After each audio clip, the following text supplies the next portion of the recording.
Hi guys, this is Geo Simpson from EDL 560 Spring 2014 Reflective Practice, and I'm going to be addressing Module 4, Job Searching. And the interesting thing about my job search is I had a long and winding road to my job. First of all, I want to deal with this as I deal with self-authorship.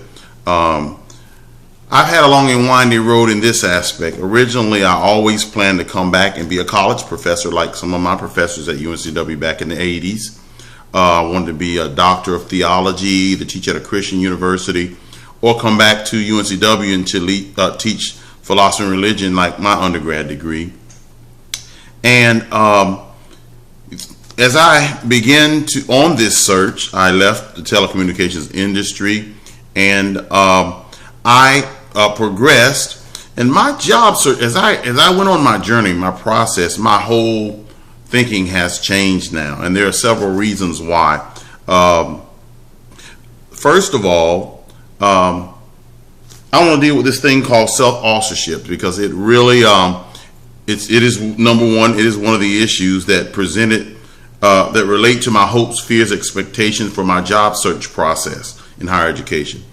My self-awareness, my self-authorship caused me to change my perspective because when I started on this journey, I already had a degree, so I I took a job with Cape Fear, and I started out with just a 5-hour-a-week job in a prison. I knew I wanted to end up a college professor, and so that's where they sent me when I went. They applied for a job. I applied for a job, and that's where they sent me. And over time, I learned about higher education as it pertains to community college. And one of the things that really changed my opinion about whether my career path was the fact that community colleges more quickly, I feel, change lives. And so when we talk about self-authorship,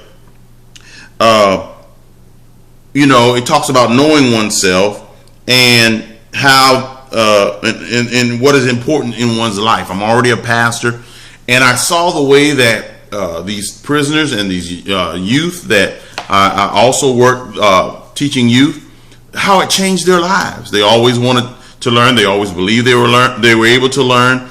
But I saw the way the community college changed lives. And it lined with my personal values. And in the reading, there was a young lady that decided she wouldn't work for a religious school because she felt like being a homosexual, her core values would not be accepted. So her self-authorship caused her, examining herself, caused her to not take that position. Well, I think, not that I won't accept a position at a university, not that I won't continue on to get my doctorate eventually one day, but during the process, my core values line up with my place in higher education now. Now, let me talk about something else, openness to change, which they talked about in this as well. That is an example of being open to change.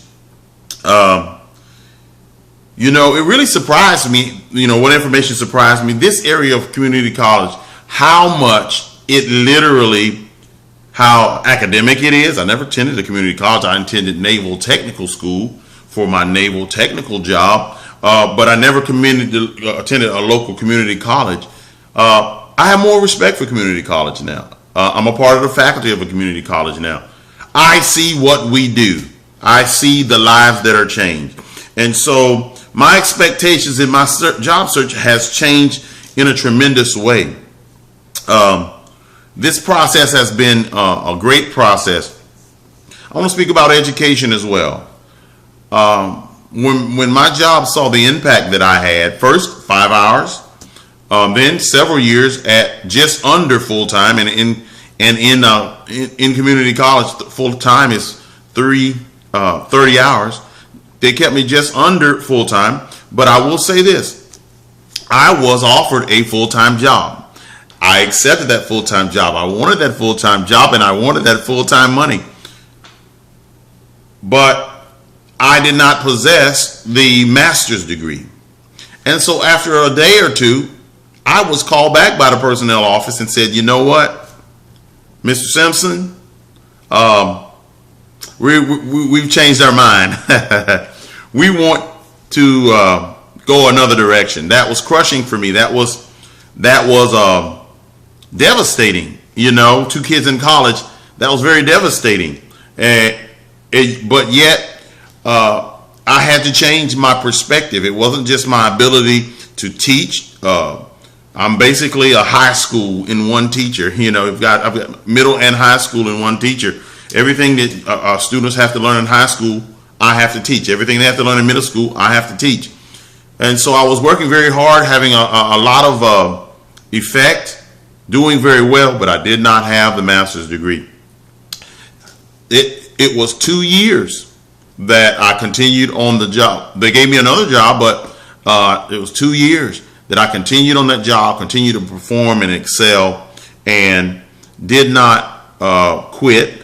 Went through a lot at that prison, but they finally offered me the job as I near the completion of my degree. I will deal with the aspects of the questions that are in this job search in part 2.